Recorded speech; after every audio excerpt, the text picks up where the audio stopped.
নমস্কার বন্ধুরা, welcome to পূজারিনীর রান্নাঘর। আজকে নিয়ে এসেছি যে কোনো নিরামিষ দিনের ঠাকুর বাড়ির স্পেশাল ছানার ডালনার রেসিপি। একদম খাটাখাটুনি না করে খুব সহজেই বাড়িতে বানিয়ে ফেলুন এই ছানার ডালনা। তার জন্য আমি এখানে প্রথমেই নিয়ে নেব 1 লিটার দুধ। আমি গ্যাসটা জ্বালিয়ে দিচ্ছি।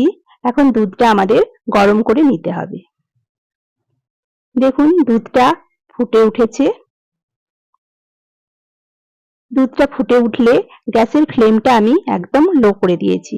তারপরে আমি নিয়ে নিয়েছি দেখুন এইরকম ছোট এক বাটি পাতিলেবুর রস। আপনারা ছানাটা কাটানোর জন্য এখানে ভিনিগার, ছানা কাটানোর পাউডার বা ছানার জল যে কোনো কিছু ব্যবহার করতে পারেন। আমি এখানে পাতিলেবুর রস ব্যবহার করেছি। দেখুন ছানা থেকে জলটা আলাদা হয়ে গেছে। এখন আমি একটা ছাঁকনিতে ছানাটা ছেঁকে নেব।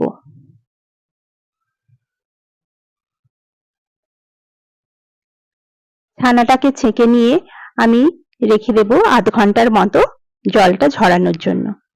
তারপরে আমি মশলার জন্য এখানে নিয়ে নিয়েছি একটা গোটা টমেটো, কয়েক টুকরো আদা স্লাইস করে নিয়েছি, আর নিয়েছি 3টে কাঁচা লঙ্কা। এবার আমি সবকিছুকে একটা পেস্ট বানিয়ে নেব। দেখুন আমি সবগুলো পেস্ট বানিয়ে নিয়েছি। তারপর এটাকে সরিয়ে নিয়ে আমি আর একটা বাটি নিলাম। তাতে নিয়ে নিচ্ছি 2 চামচ পোস্ত, 7 থেকে 8টা কাজু বাদাম আমি ভেঙে রেখেছিলাম, সেটাও নিয়ে নিলাম। তারপরে নিয়ে নিচ্ছি 1 চা চামচ চারমগজ। তারপর এটাকে জল দিয়ে কিছুক্ষণ ভিজিয়ে রেখে আমি মিক্সিতে দিয়ে একটা ঘন পেস্ট বানিয়ে নেব।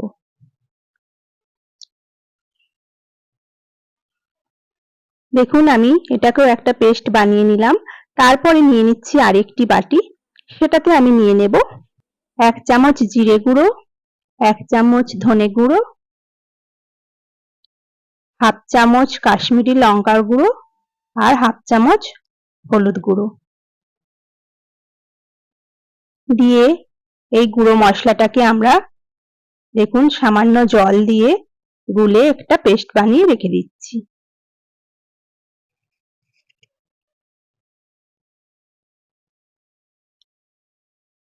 এখন এই সমস্ত মশলাগুলোকে আমি সাইডে সরিয়ে রাখলাম। তারপরে নিয়ে নিলাম কাটিয়ে রাখা ছানাটা। দেখুন ছানাটা খুব শক্ত হয়ে যায়নি, মোটামুটি সফট আছে। ছানাটা কাটানোর পরে আপনারা বেশিক্ষণ জল ঝরানোর জন্য রাখবেন না, তাহলে ছানাটা থেকে ময়েশ্চার চলে যাবে। দেখুন এখন ছানাটাকে আমাদের খুব ভালো করে হাত দিয়ে এইভাবে একদম সফট ভাবে মিশিয়ে নিতে হবে। আমি এখন ছানাটার মধ্যে দিয়ে দিচ্ছি হাফ চা চামচ স্বাদ মতো লবণ, হাফ চা চামচ হলুদ গুঁড়ো, হাফ চা চামচ লাল লঙ্কার গুঁড়ো, আর দিয়ে দেব হাফ চা চামচ চিনি। আপনারা চিনিটা ব্যবহার করতে না চাইলে তার বদলে খোয়া ক্ষীর ব্যবহার করতে পারেন। দেখুন এইবার হাত দিয়ে খুব ভালো করে একদম নরম করে মেখে নিতে হবে। ছানাটা দেখুন আমি শেপ দেওয়ার চেষ্টা করছি, কিন্তু ছানাটা আমার একটু নরম আছে, যার জন্য ভেঙে যাচ্ছে। ছানাটা নরম থাকলে এই পর্যায়ে দিয়ে দিতে হবে 2 চামচ ময়দা। দেখুন আমি 2 চামচ ময়দা দিয়ে ছানাটাকে খুব ভালো করে আবারও মেখে নেব।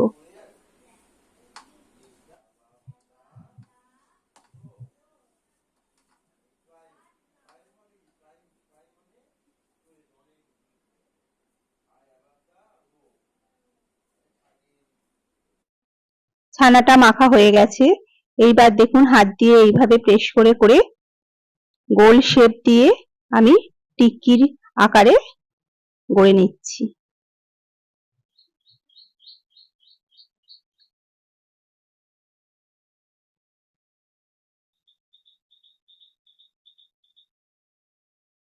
এইভাবে করে আমি সমস্ত ছানাটাকে কোপ্তার আকারে গোল গোল করে গড়ে নেব।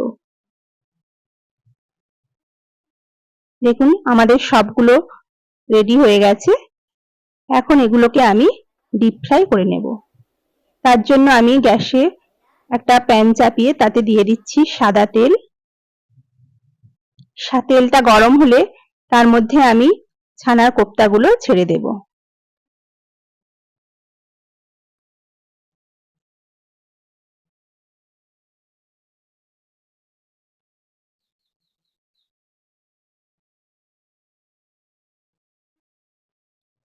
দেখুন ছানার কোপ্তাগুলো এক পিঠ আমাদের ভাজা হয়ে গেছে। এইভাবে দু পিঠ ভালো করে লাল লাল করে ভেজে নিতে হবে।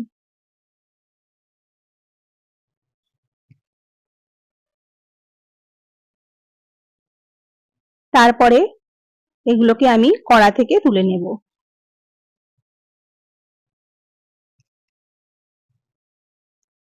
এখন বাকি কোপ্তাগুলোকেও আমি এই একইভাবে ভেজে নেব। ছানার কোপ্তাগুলো খুব বেশি লাল করে ভাজবেন না, তাহলে শক্ত হয়ে যেতে পারে। এখন এগুলো আমাদের ভাজা হয়ে গেছে। এখন এগুলোকেও আমি কড়া থেকে উঠিয়ে নিচ্ছি। তারপরে গ্যাসে আরেকটা কড়াই চাপিয়ে তাতে দিয়ে দিচ্ছি আমি 3 থেকে 4 চামচ সর্ষের তেল। তারপরে ফোড়নের জন্য দিয়ে দিলাম কয়েকটা গোটা গরম মশলা, একটা তেজপাতা। তেলের মধ্যে ফোড়নটা হালকা ভাজা ভাজা হলে দিয়ে দেব যে গুঁড়ো মশলার পেস্টটা বানিয়ে রেখেছিলাম, সেটা আমি দিয়ে দিলাম। দিয়ে মশলাটাকে আমাদের একটু কষে নিতে হবে।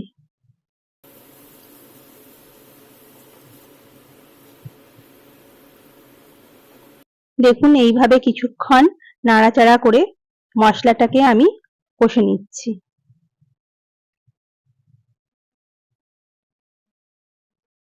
তারপরে দিয়ে দেব টমেটো, আদা আর কাঁচা লঙ্কার যে পেস্টটা বানিয়ে রেখেছিলাম, সেটা আমি দিয়ে দিলাম।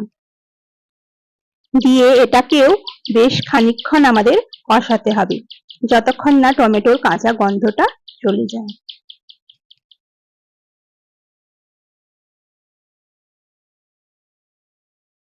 মশলাটা আমাদের খুব ভালো করে কষানো হয়ে গেছে। এখন আমি দিয়ে দেব যে কাজু বাদাম পোস্তর পেস্টটা বানিয়ে রেখেছিলাম, সেটা আমি এখন দিয়ে দিলাম। এখন আমাদের গ্যাসের ফ্লেমটা মিডিয়াম টু লো ফ্লেমে রাখতে হবে। যেহেতু কাজু বাদাম পোস্ত আছে, তাই নিচে লেগে যেতে পারে। তারপরে ধীরে ধীরে আমাদের এই মশলাটাকেও খুব ভালো করে কষিয়ে নিতে। দেখুন মশলাটা থেকে তেল ছাড়তে শুরু করেছে। এখন আমি দিয়ে দিলাম বাটিটা ধুয়ে সামান্য একটু জল। মশলাটাকে আমরা এখন কিছুক্ষণের জন্য ঢাকা দিয়ে রান্না করে নেব। তারপরে ঢাকনাটা খুলে দেখুন মশলাটা থেকে তেল ছাড়া শুরু করে দিয়েছে।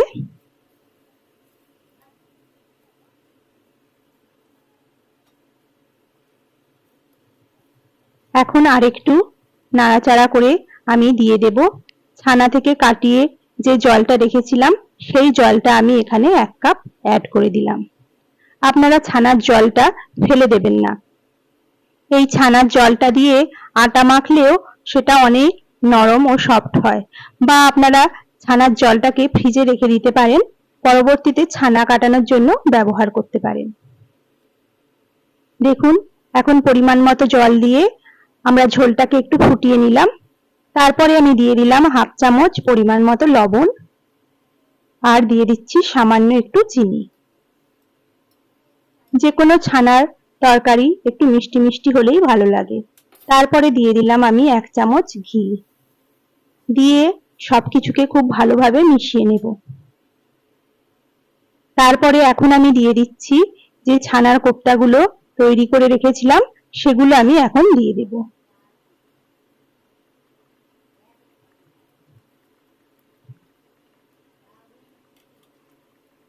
ভেজে রাখা সমস্ত ছানার কোপ্তাগুলো আমি দিয়ে খুব ভালো করে 5 থেকে 10 মিনিট মিডিয়াম ফ্লেমে ফুটিয়ে নেব। দেখুন 10 মিনিট পরে ঢাকনাটা খুলে আপনাদের দেখিয়ে দিচ্ছি। ঝোলটাও অনেকটা কমে এসেছে। ছানার কোপ্তাগুলো অনেক সফট ও তুলতুলে হয়েছে। গ্রেভিটা আপনারা যে যেমন রাখতে চান সেই মতো জল দেবেন। দেখুন ছানার ডালনাটা আমাদের একদম রেডি হয়ে গেছে। এখন আরেকটু ফুটিয়ে আমি এটাকে একটা বাটিতে সার্ভ করে নিচ্ছি। এই ছানার ডালনাটা আপনারা রুটি, পরোটা, লুচি যে কোনো কিছুর সঙ্গেই খেতে পারেন। এটা বানাতে ভীষণই কম সময় লাগে আর খেতেও অপূর্ব হয়। আপনারা নিরামিষ দিনে একদিন বাড়িতে ট্রাই করেই দেখুন। আজ আমার রাতের ডিনারের মেনুতে রয়েছে ছানার ডালনার সঙ্গে এরম গরম গরম ফুলকো লুচি, এক বাটি ছানার ডালনা, আর নিয়েছি আমি একটু মিষ্টি। ধন্যবাদ সবাইকে আমার পুরো ভিডিওটা দেখার জন্য। আর যদি ভালো লাগে তাহলে লাইক ও সাবস্ক্রাইব করতে ভুলবেন না। নমস্কার, শুভরাত্রি।